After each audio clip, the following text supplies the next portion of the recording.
नमस्कार, स्वागत है। किस प्रकार से भीड़ लगता है, घरों में क्वेश्चन पेपर करने की आवश्यकता पड़ती है, तब रखते हुए वहां पर जमा नहीं लिया जाता। इस प्रकार से जो डाकघर है, डाक कुल भी इस इंतज़ार कर रहे हैं। कईयों ने दूसरे को भी फॉर्म देके रखा हुआ है कि किसी भी प्रकार से उनका फॉर्म वहां पर जमा हो जाए।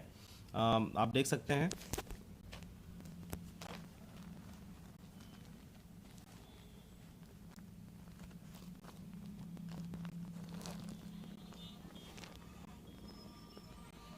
किस प्रकार से यहाँ पर भीड़ उमड़ी हुई है। आप देखिए।